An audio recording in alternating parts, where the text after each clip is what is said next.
Muito boa tarde, muito obrigada por terem vindo, por estarem aqui connosco hoje. Muito obrigada à organização pelo convite e pelo privilégio de me deixarem partilhar este palco com estas pessoas especiais, verdadeiros resistentes do mundo da edição. E permitam-me já agora um cumprimento muito especial ao professor Eduardo Lourenço. Também muito obrigada por festejar a literatura connosco e partilhar connosco também o seu saber. Bem, esta é a segunda conversa desta quinta edição do Festival Literário da Madeira, uma conversa que tem como tema "Sou um homem que procura a palavra e por vezes a encontra", uma frase de Dinis Machado que servirá então de mote a esta conversa com estas pessoas, todas elas do mundo da edição, e se me permitem passo a apresentá-las. Começo pelas senhoras. Bárbara Bolhosa, licenciada em História e pós-graduada em Técnicas Editoriais. Durante 8 anos foi diretora de Recursos Humanos, Relações Públicas e responsável pela importação da Bolhosa Livreiros, portanto, um pouquinho de tudo. Em 2005 funda a Tinta da China, já agora, parabéns, já lá vão 10 anos. 10 anos. Em 2012, a Tinta da China Brasil, e em 2013 traz para Portugal a conhecida revista Granta, e que tem dado a conhecer e que tem também consagrado nomes da literatura portuguesa e não só. Carlos da Veiga Ferreira, formado em Ciências Sociais, em 1985 associa-se à editorial Teorema. A partir de 1988 é da sua responsabilidade o catálogo e o destino desta editora. Em 2007 vende a Teorema, em 2011 foi integrada no Grupo Leia, esta editora, e Carlos da Veiga Ferreira abandona o grupo então em 2011. Lança então a chancela Teodolito, a convite das edições Afrontamento, e Carlos da Veiga Ferreira já foi distinguido com o Prémio Especial de Carreira de Editor, e em 2013 o Governo da República Francesa atribuiu-lhe o grau de Cavaleiro da Ordem das Artes e das Letras. João Paulo Cotrim já fez também um bocadinho de tudo e em várias outras expressões artísticas. Já participou em filmes de animação, novelas gráficas, ensaios, poesia, enfim, já experimentou um bocadinho de tudo. A Abismo é o seu mais recente desafio, uma editora onde os livros se fazem projetos. Também vamos tentar perceber exatamente o que é que isto quer dizer. Uma editora que tem dado um novo fôlego à literatura portuguesa contemporânea. Francesco Valentini, advogado de negócios internacionais, vive na Madeira desde 1995. Em 2009 funda a editora Nova Delphi, com sede aqui no Funchal e filial em Roma. E é também, claro, a Nova Delphi que se deve à organização deste festival. Por último, mas não menos importante, Diogo Madredeus, sócio fundador da editora Cavalo de Ferro. A ele se deve também a fundação da Cavalo de Ferro Itália, e onde também desempenhou funções como editor entre 2005 e 2012. Também é tradutor a partir do italiano, e a Cavalo de Ferro tem-nos dado a conhecer grandes autores, por exemplo, dos países nórdicos, e a ele se deve também a reedição da obra de Ferreira de Castro, o último volume que saiu, penso que foi A Selva, no verão de 2013. Bem, é com esta frase de Dinis Machado que damos início a esta conversa, e nada melhor do que começar por perguntar se é realmente a palavra aquilo que buscam quando vos surge um manuscrito na vossa secretária. Mais uma vez, se me dão licença, começo pelas senhoras. Bárbara Bolhosa. É a forma ou o conteúdo que mais desperta a atenção da editora quando surge um manuscrito para analisar? Depende do manuscrito. Se estivermos a falar de manuscritos literários, claro que é a palavra. Se estivermos a falar de não ficção, é o conteúdo. E depois, e muitas vezes nos chegam trabalhos de investigação que não estão assim tão bem escritos, mas que nós percebemos que têm um conteúdo importante e que consideramos relevante para ser publicado, e que encontrará leitores, até muitas vezes arriscando encontrá-los de facto, mas porque achamos pertinente, e aí nós fazemos o trabalho de edição de texto, não é? E muitas vezes reescrevemos livros. No ensaio, na literatura não. Na literatura o que vale é a palavra. É o que lá e, está. portanto, é o que está lá, claro. Essencialmente é isso. Carlos da Veiga Ferreira. Bem, eu tenho que começar por agradecer à organização o convite para estar aqui. Quero dar os parabéns ao professor Eduardo Lourenço por mais uma justíssima homenagem e quero fazer uma pequena correção ao que vem escrito no programa. Eu sou velho, estou habituado a ser o mais velho nestas coisas, mas não tanto que me tenha formado em 65. Na realidade, formei-me em 69. Em 65. Correção feita. 65 era um pouco mais novo. É a palavra, as palavras, mesmo que poucas, como acontece nos contos de Monterroso, mas a mim que me interessa mais, de facto, é a linguagem, é a forma de tratar as palavras. O conteúdo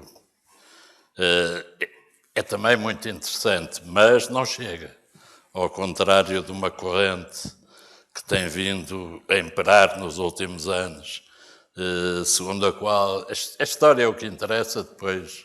Só que histórias há, de facto, muito poucas, como todos sabemos, há 4 ou 5, e, portanto, para mim, na literatura, o que me interessa, sobretudo, é a forma de trabalhar a linguagem.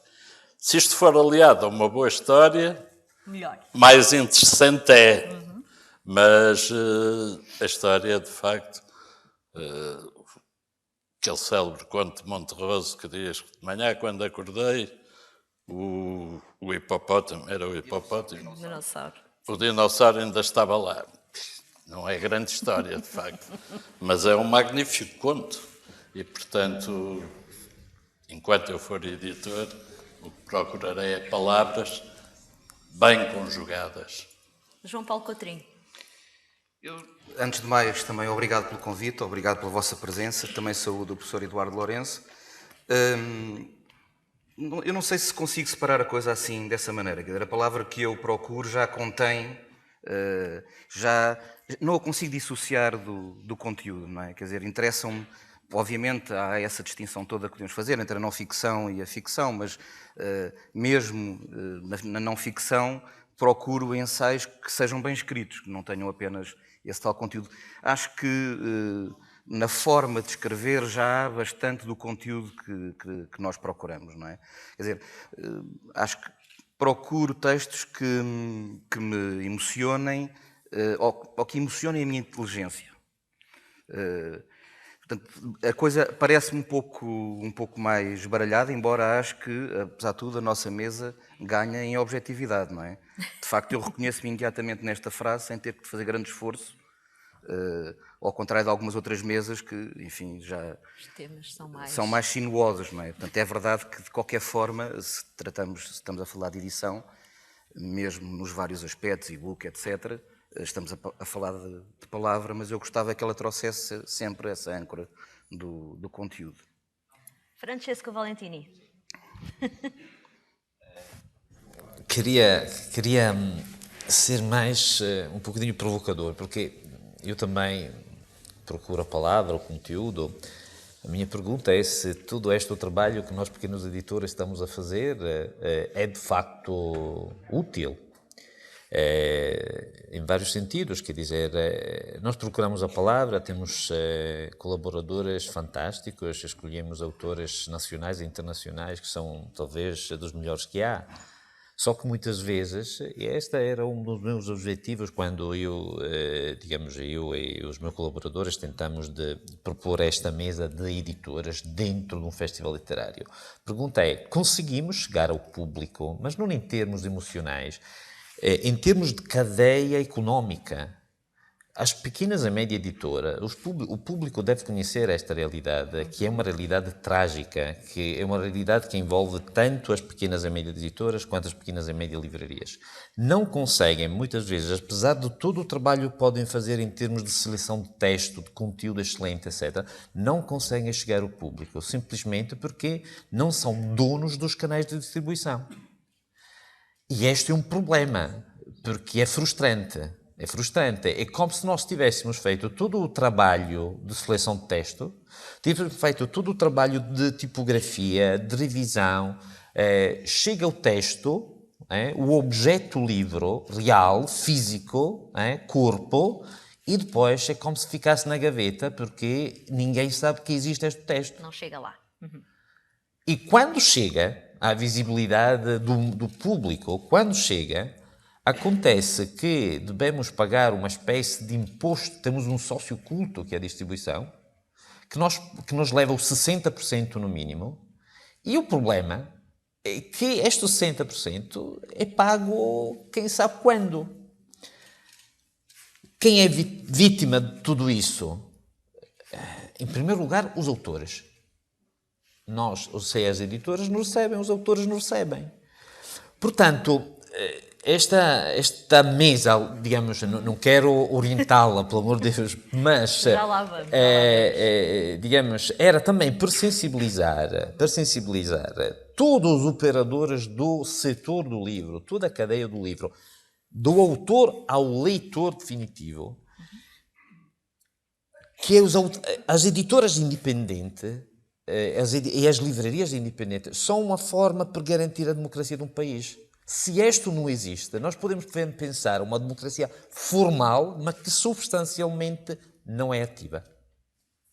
Já lá vamos Ok. abordar esse assunto com mais profundidade, até porque certamente todos os outros intervenientes vão querer comentar isso. Diogo Madre Deus, só voltando à pergunta inicial, a questão da palavra, da forma e do conteúdo. Bom, primeiro, agradeço também o convite e o público, que estou surpreendido de ser tão numeroso. Normalmente, ouvir falar de edição não é o mais interessante da parte destes festivais de literatura. A frase, eu gostava de pegar por um outro ângulo, porque a frase é interessante. Esta coisa de procurar a palavra e, por vezes, encontrá-la, porque evoca uma condição que eu acho que caracteriza bem o que é a escrita, mas também o que é a edição, que é uma condição de perda, sobretudo. E digamos que a edição, o trabalho do editor, é quase uma sucessão de perdas e que começa a montante no trabalho da escrita, ou seja, o primeiro a perder é o escritor quando, na passagem entre o pensamento ou o que quer escrever e o que depois escreve. Portanto, a mediar à palavra, e a palavra, já sabe, nunca coincide com a coisa, não é? Ou seja, é apenas um signo. Portanto, depois essa perda passa para o editor quando do escrito, do manuscrito, passa a livro. E aí a perda tem a ver com a tal reprodutibilidade desse manuscrito e que se torna, que perde essa noção de único. Portanto, o trabalho do editor será criar de novo essa ilusão de único e, portanto, de anular essa perda e tornar e passar a mensagem e pensar, quando consegue fazer é uma felicidade muito grande, ou seja, passar para o público essa aura que vem do manuscrito. Ou seja, apesar de editarmos, de imprimirmos 1000, 5000, 100.000 livros, o leitor, quando o lê, recupera essa palavra inicial, não é? Que nunca é a palavra, talvez, com que o autor tenha ficado satisfeito, mas é a palavra que foi reelaborada, depois impressa e, bom, não quero tornar isto, não quero tornar teórico, mas pronto, mais ou menos era isto que eu queria começar por dizer, sim. Um editor fora de um grande grupo editorial é um editor quase estrangulado, Bárbara Bolhosa? Muitos têm sido, não é? Aliás, eu aproveito para cumprimentar o Carlos, que é uma das pessoas que, sem saber, faz parte da minha formação. porque tinha um catálogo extraordinário na Teorema que vimos em quanto tempo é que foi destruído. E, portanto, acho que tenho muita pena que isto tenha acontecido e acho que é muito complicado, tem sido muito complicado. Nós estamos sempre a ver editoras a fechar, editoras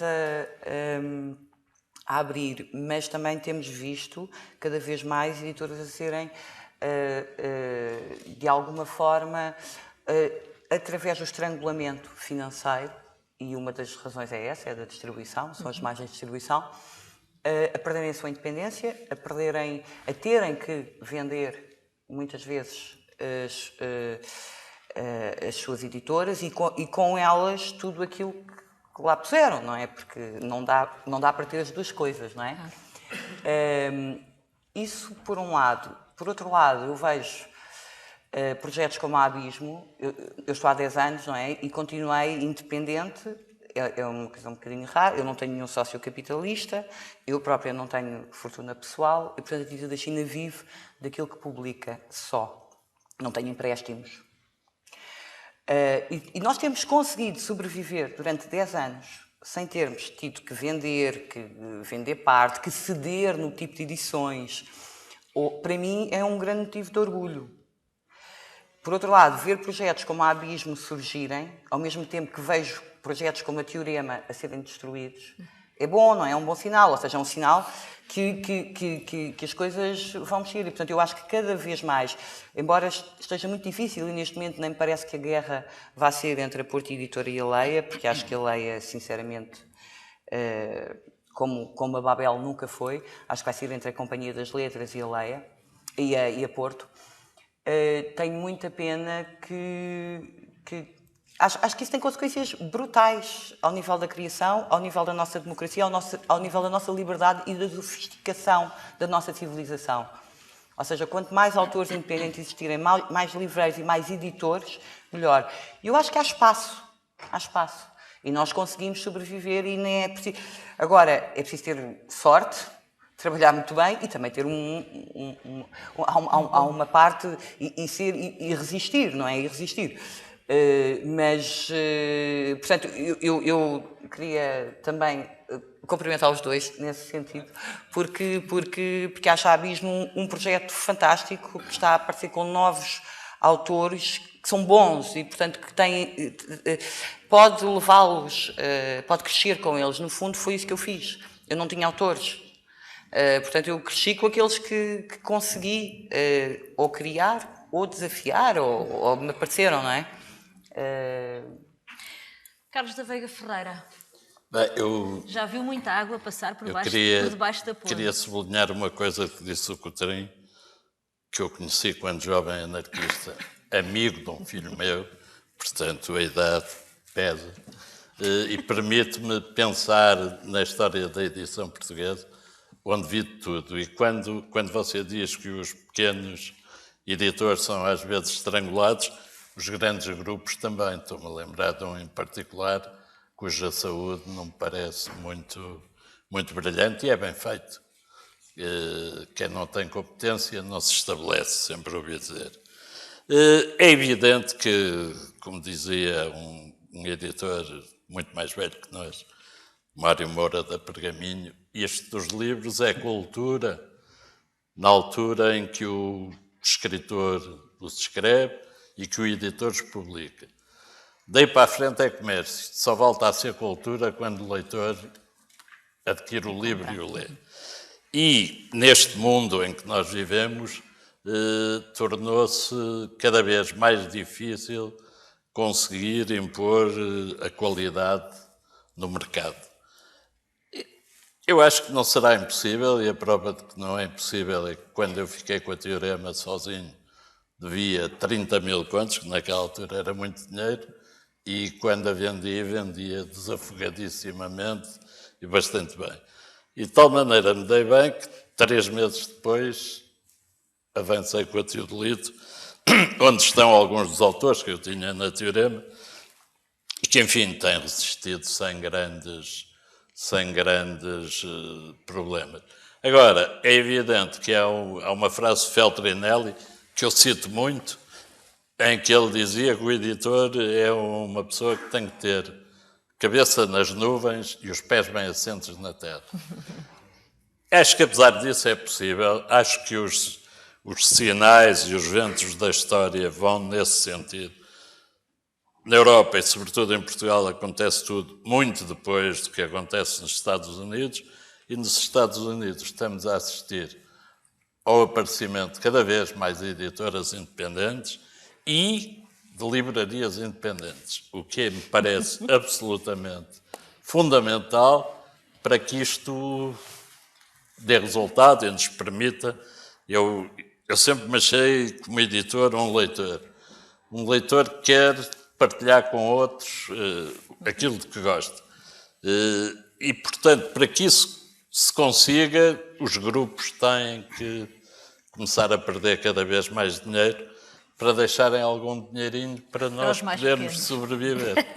João Paulo Agora, Coutinho. Sim. só para acabar, o caso não é dramático, todos sabemos que a Madame Bovary, no primeiro ano, depois de ter saído, vendeu 17 exemplares. Não é? E Ora bem.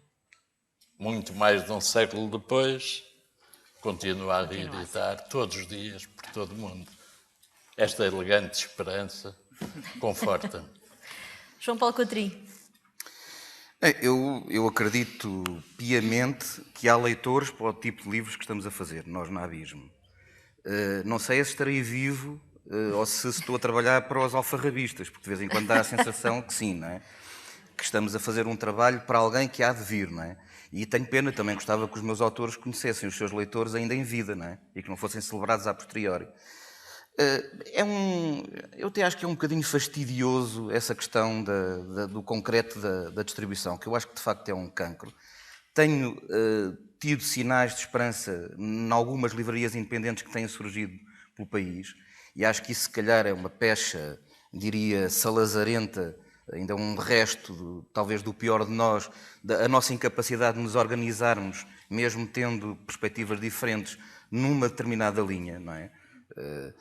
Tu viste isso em 500 situações, quer dizer, viste editoras que se juntaram para ter um canal de distribuição, editoras que apostaram no canal de distribuição, quer dizer, todos os modelos já foram testados e eu acho que ainda não foi testado um que eu acho que se deve a essa capacidade de nos organizarmos, que é as livrarias independentes organizarem-se numa rede que possam concorrer com as FNACs e as Bertrands. E eu, imediatamente na hora em que houver uma rede destas, desde que paguem, porque depois também há livrarias muito interessantes como projeto, mas que depois não pagam, então já agora também não vale a pena a gente chatear-se por causa disso, não é? Mas assim também não funciona, não é? A pancadinha nas costas dizer, epá, o vosso trabalho é fantástico, mas depois quando é para fazer contas, as contas não são feitas, também não é viável, não é? Mas se aparecesse uma rede desse género, minimamente adulta, em Portugal, eu na hora saltava da FNAC e da Bertrand, porque acho que de facto são o nosso tipo de trabalho de edição é muito maltratado nas cadeias, não é? É tratado como um produto qualquer, mas ignorantemente, não é? Porque eu acho que os sapatos também são um produto e são bem tratados e têm um canal específico. E o livro também tem um canal específico e tem que ser bem tratado. Eu acho que isso também nos coloca as coisas num outro nível. Também é um desafio inventarmos formas. A outra forma, que, lá está, que também ainda não aconteceu porque a gente não tem tempo, não é? A gente gasta o nosso tempo a sobreviver, não é?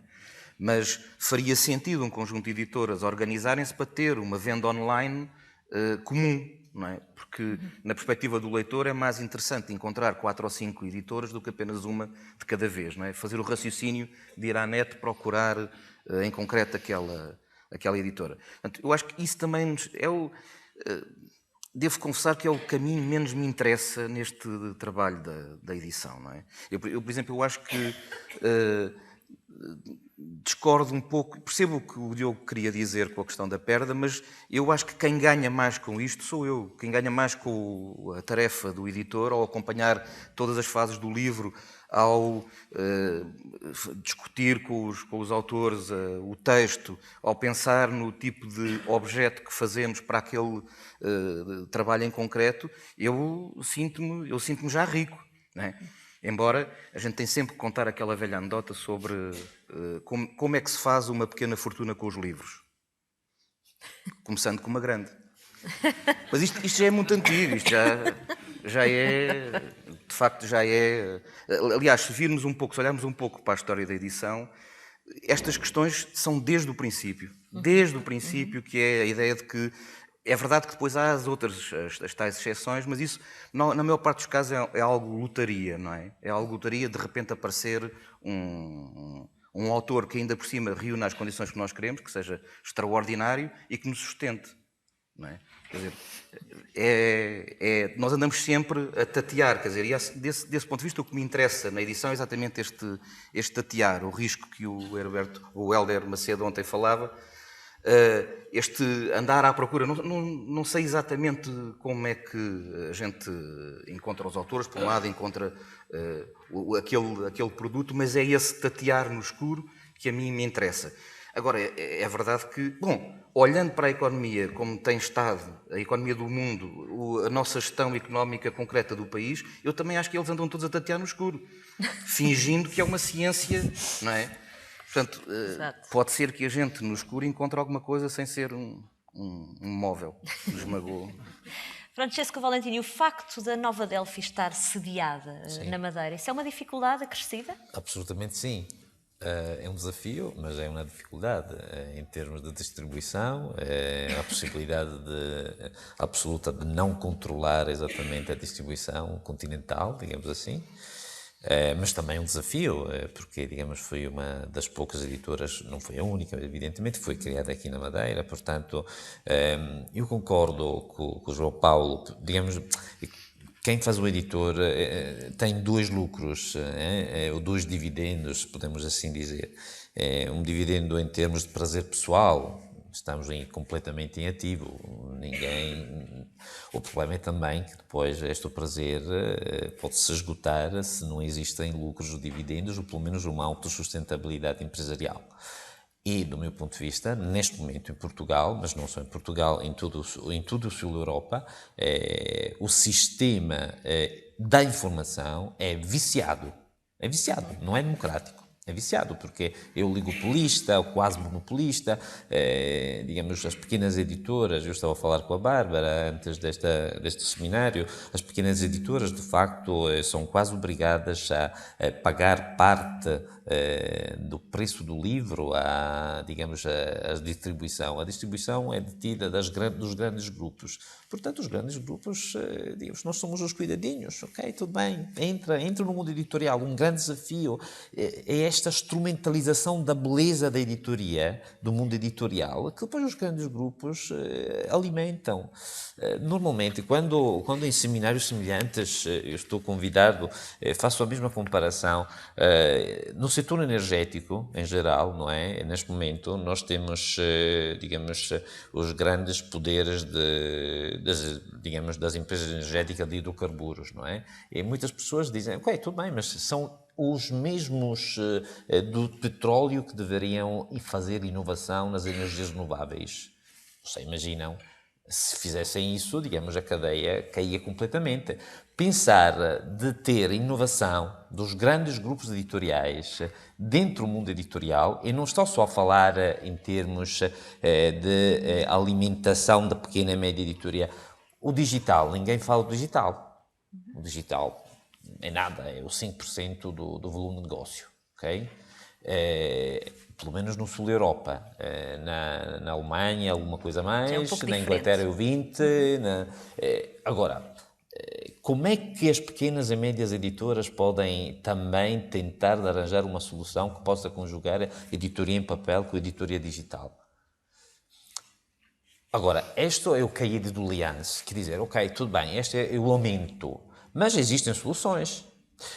Uma solução, em Israel, por exemplo, algumas pequenas e médias editoras consorciaram-se, criaram mesmo 2 ou 3 grandes livrarias, portanto, eliminaram o problema do depósito dos livros, etc., etc., que fazem de depósito de livros, venda de livros, experiência livreira, no sentido que eventos livreiros são organizados lá dentro. Portanto, isto seria uma forma de dar visibilidade a todo o nosso catálogo. já temos um catálogo pequeno. O nosso catálogo pequeno não é basicamente, não tem visibilidade nas grandes cadeias. Esta seria uma forma de dar visibilidade ao catálogo. Uma forma, quer dizer, é necessário fazer um bocadinho também de autocrítica. As pequenas e médias editoras não conseguem se consorciar-se. Também por pequenos objetivos.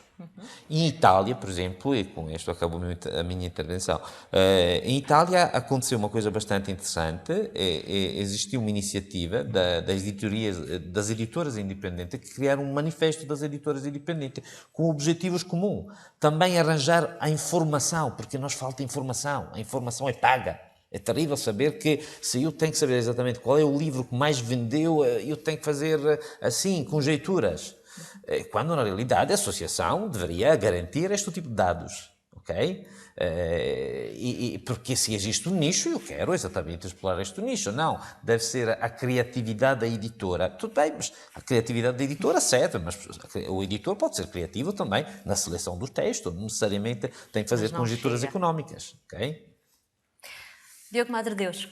Sim, bom, estamos mais ou menos entre pares e, portanto, obviamente concordo e sublinho o que foi dito aqui.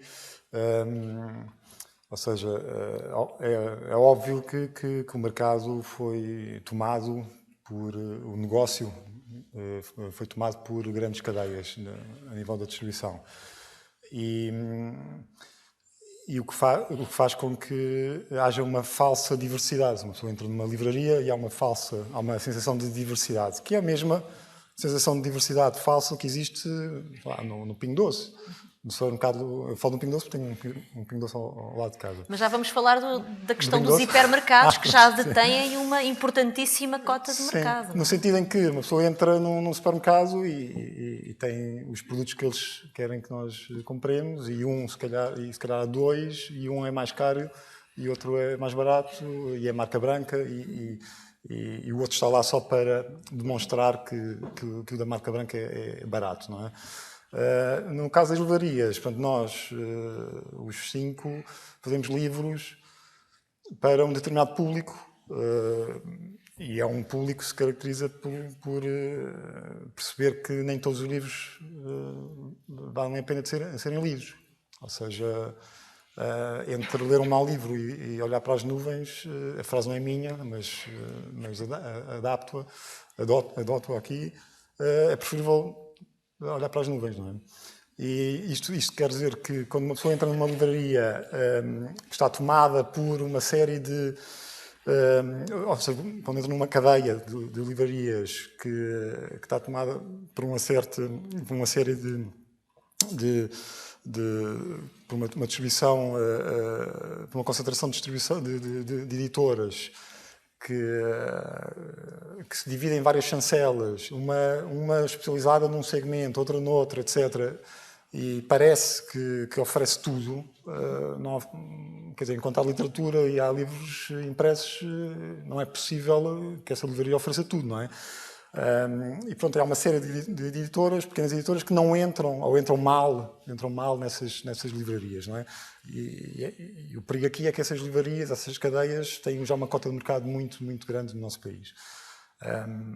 E, portanto, há de facto uma série de iniciativas, que concordo com o João Paulo, que não são tomadas, ou são difíceis de tomar em Portugal, de unir uma série de livrarias independentes. O que nós fazemos é um bocadinho o contrário, ou seja, o que o Carlos está a fazer com o Teodolito é criar, e é consegui-lo, uma marca que representa determinados valores. O que a Bárbara fez, e já o fez bem na Tinta da China, é o mesmo, a mesma coisa com o Abismo, etc., e com o Cavalo de Ferro, é fazer com que os leitores procurem a marca, não é? E reconheçam a marca antes mesmo de entrar na livraria. Porque, à partida, sabemos que o pior sítio para vender livros é a livraria, não é? Onde estão todos, não é? Onde está toda a concorrência, não é? A relevância que as vendas de livros nos hipermercados têm assumido veio mudar as regras do jogo no campo da edição, Bárbara Bolhosa? Eu acho que aqui, no nosso caso, nós não vendemos muito em hipermercado. sim. Portanto, neste momento, os hipermercados têm... Mas a isso é uma Sonai- desvantagem, É uma desvantagem. Lá está, é um campeonato em que nós não entramos. sequer. Eu, à partida, não tenho. Quer dizer, tenho alguns livros, não é? O Ricardo Araújo Pereira, claro que vende no hipermercado. E vende tanto no hipermercado como vende na FNAC. Mas a maior parte das minhas vendas são na FNAC e na Bertrand, infelizmente, porque os livreiros independentes estão a vender muito pouco. Muitos deles porque não pagam. Muitos deles porque fecharam. Eu sei que nos 2 últimos anos eu vi um estudo da APEL em que tinham fechado 300 livrarias em Portugal. Exato. E, portanto, eu acho isso uma coisa dramática. Neste momento não temos uma livraria de fundo, que era aquilo que nós queríamos, e gostávamos, e que tivemos, não é? Em que tínhamos os livrinhos todos de lombada, e agora mesmo as grandes livrarias nós temos os livros de chapa, portanto a variedade é muito menor, e portanto eu lembro-me na Bilhosa de Entre Campos, nós tínhamos 2 estantes inteiras de poesia em lombada. Era uma coisa extraordinária, tínhamos tudo aí, etc. Aquelas coisas estranhíssimas que já tinham, aquela coleção de poesia da presença, antiquíssima. Fomos buscar aos armazéns. A verdade é que nós estamos, eu não sei ainda no vosso caso, eu tenho um armazém cheio de livros que não se encontram nas livrarias. E é muito difícil explicar, e muitas vezes até explicar aos próprios autores, que esta dinâmica entre o livreiro e o editor não é assim tão fácil, até porque como eu fui livreira durante muito tempo, tenho um bocadinho essa percepção. Os livros de facto têm uma duração na livraria, os espaços estão muito caros, o negócio das livrarias não é um bom negócio, ou seja, e aliás eu até acho que o negócio dos livros é um negócio bem equilibrado nesse aspecto, porque quando se vende muito, ganham todos muito. Mas nas vendas normais, as margens são mais ou menos iguais para os livreiros, para o distribuidor, para o editor e para o autor. Aquilo fica ali mais ou menos... Porque, sei lá, já uma vez ouvi uma autora na televisão a dizer que a editora fica com 90%. Eu dizia, não faz ideia, quer dizer, as pessoas não fazem ideia. E quando nós damos 60% ao distribuidor, nós não estamos a dar ao distribuidor. O distribuidor, por sua vez, tem que pagar ao livreiro. E o livreiro, por sua vez, tem que pagar as suas instalações e os seus equipamentos e a segurança e a livraria. Portanto, não é assim uma coisa, não é assim tão... Não há assim... Maus e bons, heróis e vilões. Nesse aspecto eu acho que não. Eu acho que... aliás, nós precisamos imenso dos livreiros. Os livreiros são os nossos primeiros leitores. Quando eles apostam, quando eles acreditam, eles são os nossos... Só que muitas vezes, e o problema dos livreiros terem independentes, e isso eu acho que é o grande problema depois, que foi o primeiro. Os grandes grupos, ao darem grandes margens aos hipermercados, tiveram, porque exigiam, continuaram a dar menos margem aos livreiros. Eu falo em 50% ou 35%. Não é? Um livreiro normal, nós na Bilhosa, davam-nos 35% de margem. Os hipermercados chegam e dizem nós queremos 50%. Por menos de 50% não fazemos. O que é que acontece? No hipermercado vende muito mais, e aí também vê os grandes grupos, não é? Os best-sellers vendem muito mais do que o pequeno livreiro. Então o distribuidor começa a pensar, onde é que eu ganho mais dinheiro? Eu vou dar mais margem a quem me vende 15 exemplares do que quem me vende 500. E, portanto, isto é a lógica do capitalismo, quer dizer, a lógica é a mesma... portanto, aí não haver... Esse para mim é o grande problema, é porque os livreiros também não têm... E como têm que pagar muito pelo espaço e estão com vendas muito pequenas, não conseguem ter livros lá muito tempo que não vendam. Rapidamente devolvem o livro. Portanto, nós às vezes pensamos, mas o livro, isto é ridículo, o livro tem 2, 3 meses, sim. O livro é novo. E, portanto, ou o livro continua a ser reposto, ou é falado, e não quer dizer que ser falado tenha vendas. Também todos sabemos disso, não é? Porque há muitos livros que são muito falados e que não têm vendas. E que têm boas críticas e que depois Exatamente, isso não se reflete nas vendas. Eu continuo a achar que o melhor marketing é sempre o produto e o boca a boca. Eu continuo sempre daquilo que vi foi sempre o que... Portanto, acho que esse problema dos hipermercados sentiu-se mais aí nas livrarias ficarem com menos condições e passarem a ter...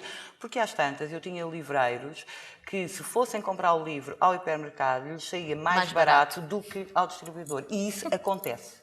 E, portanto, o não respeito pela lei do preço fixo, constantemente a ser violada. E são tiros no pé constante. E depois temos ainda uma coisa mais caricata, que é uma associação portuguesa de editores e livreiros, que é impossível aquilo funcionar, porque aquilo é dominado por grandes editores. Vamos ver quem é que está à frente da APEL. Temos a FNAC, temos a Bertrand, temos a Porto e temos a Leia. Porreiro. Quer dizer, são os maiores livreiros e os maiores editores. Então, como é que eles podem defender os interesses dos livreiros? Não podem, porque são antagónicos. Estamos a falar de interesses antagónicos. Portanto, faria muito mais sentido, de facto, entre editores independentes e grandes grupos que se organizem e que negociem lá as campanhas. Aquelas campanhas muito agressivas que depois fazem com que nós, editores, passemos por ladrões, porque é óbvio, não é? Porque se eu cobro 16 euros por um livro e de repente ele está numa cadeia à venda com 50%, eles vão pensar, epá, comprei isto a 16 euros, fui roubada pelo editor. É óbvio, não é? Porque somos nós que...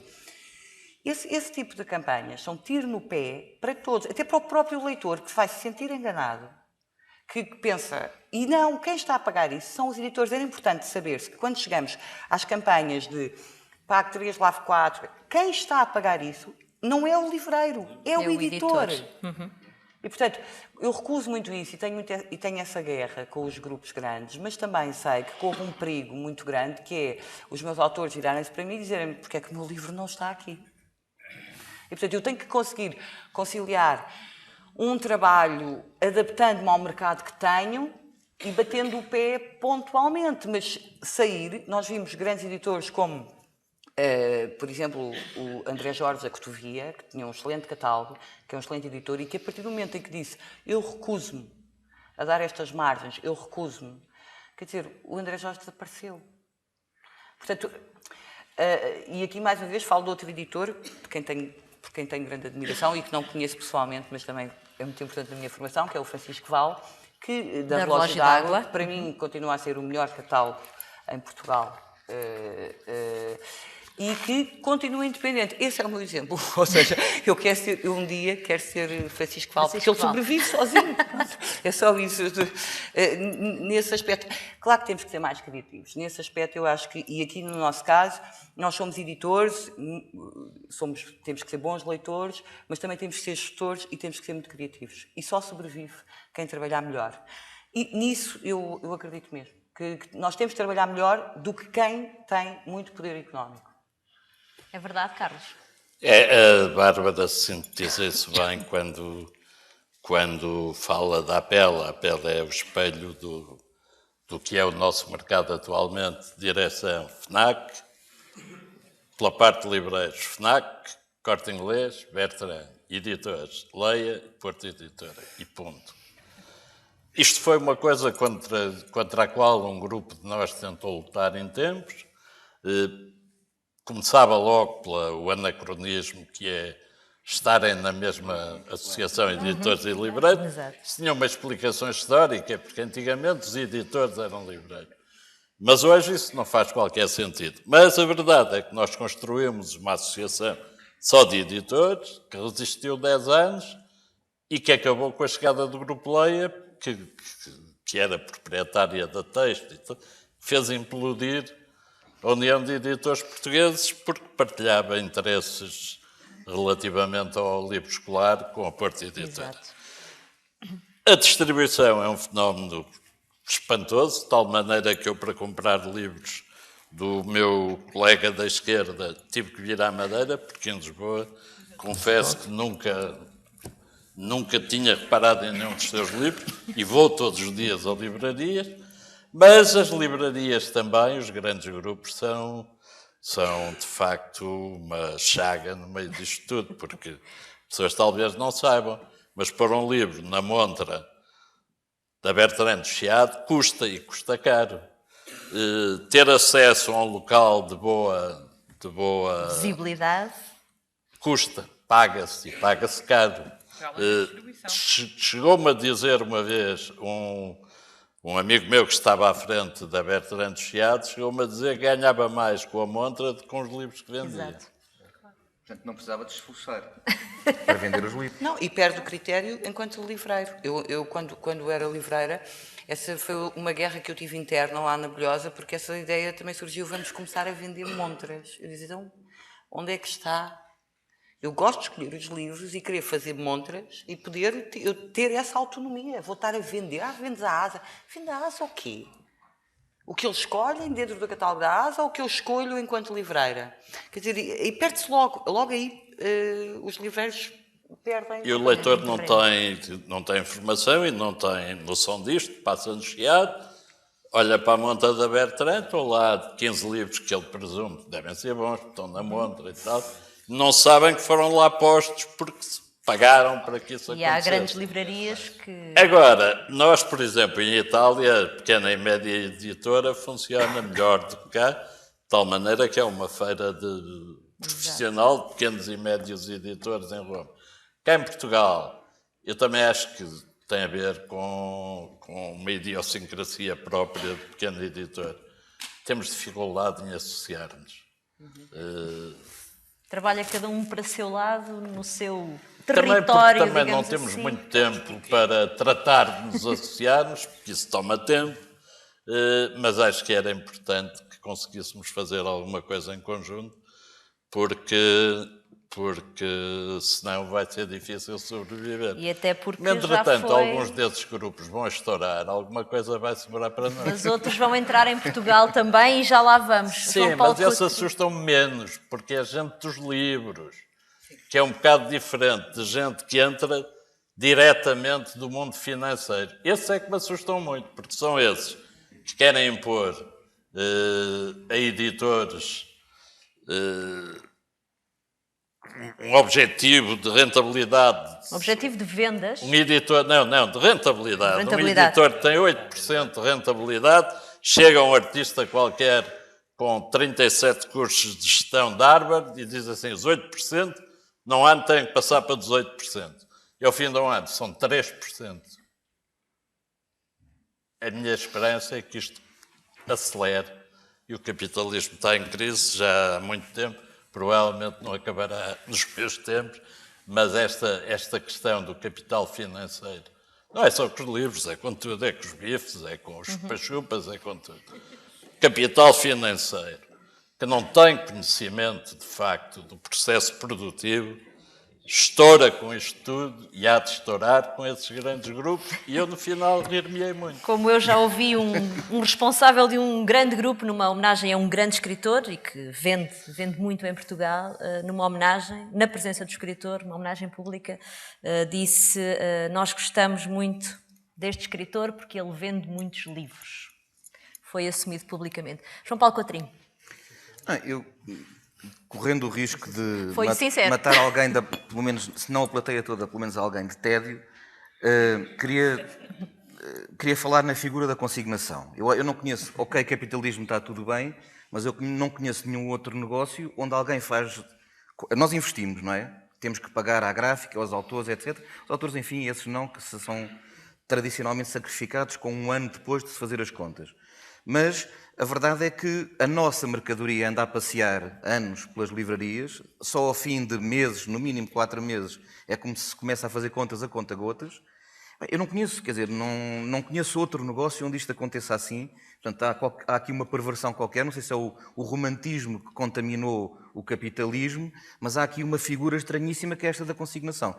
Não sei exatamente como é que funciona nos outros países, mas cá, também por razões históricas, bem sei, etc., e bem sei que facilita, porque se estamos sempre a ter contas a acertar com alguém, faz sentido que seja assim, não vale a pena estar a fazer contas a cada 2 livros que se vendem, mas é uma figura que eu acho que é absolutamente mortal e que também mata, lá está, essa intuição do livreiro, de conhecer o seu público, de poder fazer apostas devidas. E isso só funciona para livros portugueses, porque as livrarias que importam os livros têm que os pagar. E não os podem devolver, quer dizer, tem ali uma zona de risco que neste caso aqui não há. Diferente, claro. A outra coisa que eu acho que é bastante grave, embora acho que o capitalismo também tem outras vantagens, acho que os hipermercados já estão a perceber que têm que formar gente, ou seja, têm que ter livreiros lá, já estão a transformar os espaços em pequenas livrarias e há de haver um momento em que também nos vão dizer a gente também precisava ter aqui uns títulos alternativos para compor o ramalhete, para que isto não seja só os best-sellers. Eu acho que a perversão maior é a influência dos senhores do marketing no antigo papel do editor, mesmo nos grandes grupos. É porque mesmo os editores que a gente sabe e que conhece e que respeita, que ainda continuam a trabalhar nos grandes grupos, têm vindo a perder uma autonomia terrível e, inclusivamente, há essa coisa extraordinária de ter diretores de marketing nas reuniões, nos conselhos, onde se decide o que editar. E isso tem dado coisas absolutamente brilhantes, como ter o senhor das moscas, do Golding, dentro de um saco de plástico com moscas de carnaval. Sim. Quer dizer, é óbvio que é uma coisa extraordinária, é brilhante, não é? Quer dizer, aquilo deve ter... Eu, como leitor, que se não o conhecesse, se comprava uma coisa daquelas, o que é que eu ia pensar? Mas não é caso único. Vocês estão lembrados da edição facsimilada da mensagem, não é? Que, para ter, era uma coisa deste tamanho, mas para valer o dinheiro que lhe era pedido por aquilo, tinha depois uma embalagem gigantesca de plástico para ajudar à venda daquilo. Quer dizer, lá está. Eu acho que isto... há uma arrogância óbvia, não é? E a gente sabe que, aliás, o Nelson de Matos, também outro editor respeitável, levantou muito essa questão, não é? Há uma influência crescente dos diretores de marketing, dos senhores das compras dos hipermercados, na escolha, por exemplo, das capas, do tipo de capas, não é? Quer dizer, e há, de facto, um nivelamento do gosto, já nem digo editorial, mas até gráfico, não é? Quer dizer, e lá está... essa influência é absolutamente perversa, quer dizer... imagino alguns dos editores muito respeitáveis que ainda estão na ler a terem que gramar opiniões que são imbecis, não é? Eu acho que enerva qualquer um. Pronto. Sim, Carlos, claro. Uma amiga minha chamada Esther Tusquets, que era a editora da Lumen, vendeu a Random Mouse Mondadori e ficou como eu fiquei na lei. E ao fim do ano veio-se embora, porque ela dizia, foi a terceira reunião em que me perguntavam argumentos de venda. A mim, um dia, queriam que eu, para um livro do Viviorca, que se chama 9 lições de Sociologia, dissesse uma frase para pôr na capa. Eu, nesse dia, decidi criar o movimento dos editores contra as frases na capa. Capas dos livros. Uma frase para as 9 lições de Sociologia do Viviorca é, de facto, do momento perverso. Andamos à procura de uma frase. Só um tarado total é que imagina que isto se vende porque tem uma frase. Não é? E, portanto, estamos muito assim. Mas se passa, vai passar tudo. Já agora, Francesco Valentini, cuidado com este livro que estão a lançar do Marcos Pérez, o Evangelho segundo Hitler, porque se calhar ainda vai parar ali à estante da espiritualidade. É preciso ter atenção. Talvez. Sim. Foi assim que eu gostei de edição do Giordano Bruno, no sim. Tratado da Magia. Atenção. Exatamente. Tratado da Magia. Se calhar é melhor Exatamente. repensar. É uma coisa dificílima, que o Rui Tavares me chateou imenso para eu publicar aquilo logo no início da Tinta da China. Quando eu cheguei à FNAC, estava no esoterismo, o Tratado da Magia, e aquilo vendeu tudo. Esgotou. Se calhar é melhor repensar, fantástico. E então. eu, pá, Sim, mas... ainda tive que ouvir umas bocas do Rui Os Tavares. livros são muito caprichosos, o público é muito caprichoso. Exatamente. É uma Eu, questão por de exemplo, capricho. tive um livro em que me atrevi a pôr na capa a reprodução da Origem do Mundo do Courbet.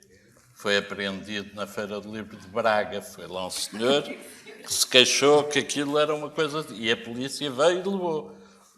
2 horas depois foi lá pôr outra vez. Mas durante 2 horas, uma coisa que está Carlos, nas paredes do Museu de Orsay, Sim, mas pelo menos fez era notícias. uma coisa banida em Braga. Era isso. Mas pelo menos fez notícias, não é? Na altura, Não acho fez? que sim. Então, é isso. Acho que foi O através problema das notícias é que eu isso. soube de tal incidente. Exatamente. Francesco. Quer dizer, vocês estão a ver que em termos de diagnóstico as pequenas e médias editoras são perspicazes, conseguem, só que o problema é o sistema é bloqueado, não vamos conseguir. Acho que devemos partindo desta mesa, o desafio que eu quero dar aos meus colegas é o seguinte: nós deveríamos fazer verdadeiramente um estado geral em Portugal de pequena e média editoria. Livreiros pequenos de editoria independente, do Estado Geral. O que foi feito em Itália deu origem a tantas boas iniciativas, inclusive uma feira, mas não há outra forma. Os números são devastadores. Digamos, temos 442 editoras e não sei se entre os 442 editoras, na última investigação, no último report que fez o Apel, são verdadeiramente editoras. E temos 19.000 ISBN no último ano que foi, mas que destes 19.000, acho que não sei quanto, 4.000 são autopublicações, 3.000 são publicações da Câmara. Se nós vamos E muitos não foram publicados. Exatamente. Se nós vamos verdadeiramente a ver exatamente quais são as novidades editoriais, digamos, e depois estas novidades editoriais, qual é a percentagem que chega na livraria? E chega na livraria porque paga o espaço. É uma perversão. Exato. É uma perversão. Portanto, como, digamos, o Carlos, a Bárbara, o Diogo, o João Paulo, quer dizer, todos estamos bem convencidos que é necessário fazer alguma coisa. Existem ideias, porque não é verdade que o diagnóstico está. Existem remédios também. O desafio é, ok, juntamos, criamos alguma coisa, não custa muito, é só um bocadinho de boa vontade, porque caso contrário, digamos, do meu ponto de vista, está a risco a nossa sobrevivência. Já temos uma ideia, pelo menos, não é? Diogo, um comentário. Acho que é muito, muito difícil fazer uma fortuna ou ganhar dinheiro com a edição. Acho que toda a gente, como os que estão aqui, acho que percebem isso. E aliás, os melhores editores não são propriamente aqueles que procuram fazê-lo. Depois houve alguém com esta ideia peregrina de encontrar uma estratégia para o fazer, que é tentar fazer um monopólio, não é? Ou seja, ao tornar-se tão grande que não dando alternativas faz essa fortuna. Agora, é um mercado muito complicado, muito, muito difícil e com muitas idiosincrasias que o público em geral não conhece, nem tem que conhecer, mas pronto. Mas eu estava a ouvir o João Paulo a falar mal da consignação, por exemplo, que é uma figura comercial em que o editor digamos, cede o livro ao livreiro e o livreiro, quando o vende, e só depois de o vender, paga ao editor e repõe com um novo livro. Eu não acho isso mau. Aliás, acho o melhor dos males neste momento, porque as pessoas não sabem que no mercado de edição ainda há uma figura comercial ainda mais perversa e diabólica, que é as devoluções, ou seja, que é... Comprar firme com direito de devolução. Exatamente, ou seja, comprar firme com direito de devolução significa o quê? Que é fantástico, que ninguém sabe... um conceito fantástico. Nunca sabemos se o livro foi vendido ou não. Ou seja, eu explico. O editor vende ao livreiro, o livreiro compra os livros do editor, o livreiro até às vezes chega a pagar ao editor, raramente, mas às vezes chega a pagar ao editor, muito raramente. Mas depois, se não vender o livro, devolve o livro ao editor. O editor tem que devolver o dinheiro que ele investiu. Mais ou menos é isto. Emite uma nota de crédito. Pronto, está bem. Mais ou menos o princípio geral é este. O que é que... Isto é um fenómeno que quer dizer, recente, já existe há algum tempo, mas recente na história da edição, que faz com que seja o editor o único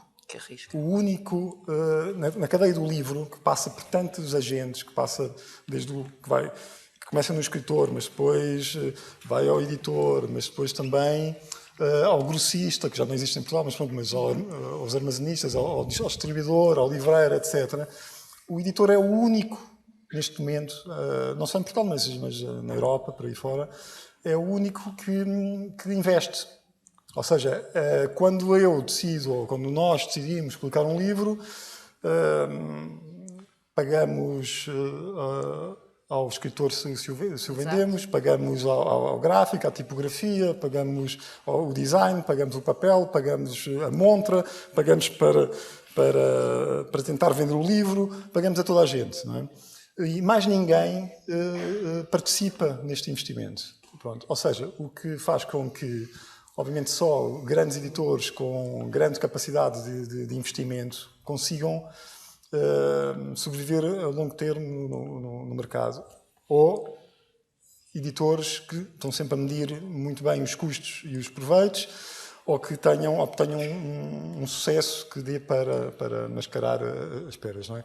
O que ainda, para terminar, o que ainda nos salva a todos, não é? É a lei no sentido de proteger o livro.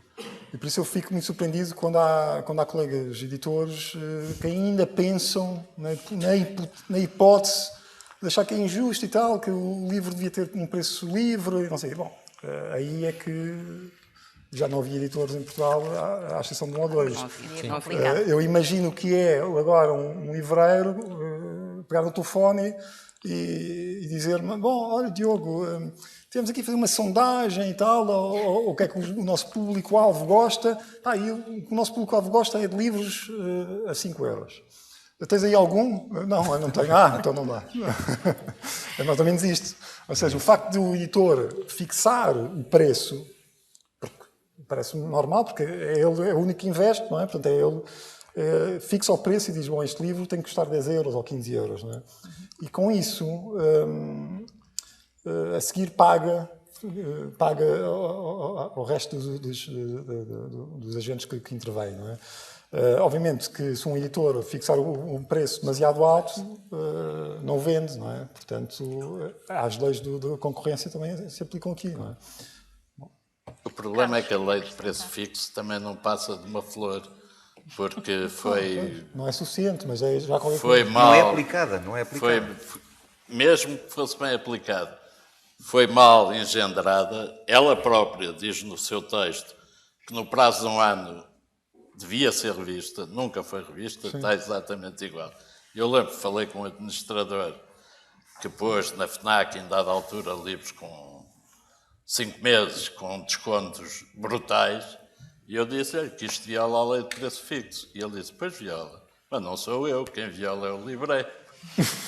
E descartou-se. Só uma última pergunta antes de dar a possibilidade do público também colocar algumas questões. Muito rapidamente, há poucos meses a Random House entrou em Portugal, mais um grande grupo.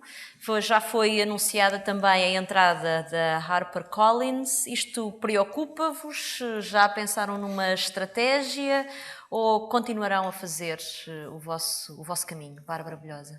Absolutamente. Vou continuar a trabalhar como sempre trabalhei, independentemente isso não me preocupa. Assim, na conjuntura em que nós temos sobrevivido, não me preocupa nada vir a Random House nem Nem a HarperCollins. Não. Carlos. Não me preocupa nada, mas também a mim já nada me preocupa. Exceto a hipótese de tocar a campainha no coisa das finanças. Essa parte já me preocupa um bocado. Agora, eu acho que é saudável, quanto mais editores houver, melhor. Quanto mais livros se publicarem, melhor. Há muito mito. Portugal publica-se mais, é mentira. Comparativamente com a Espanha, com a Itália ou com a França. E proporcionalmente Portugal publica muito menos do que esses países. E que também, ao contrário do que é mito corrente, não há aí públicos leitores muito maiores do que o nosso. Pois não. Ao contrário do que a gente diz. Até temos exemplos notáveis na poesia, não é? Formos a Espanha, os índices de leitura são mais baixos que em Portugal. Com certeza. E publicam-se muito mais livros. Portanto, eu, para mim, acho muito bem que venha a Random House, a Companhia das Letras, quem quiser. Exato. E pronto. João Paulo. Eu também estou completamente de acordo.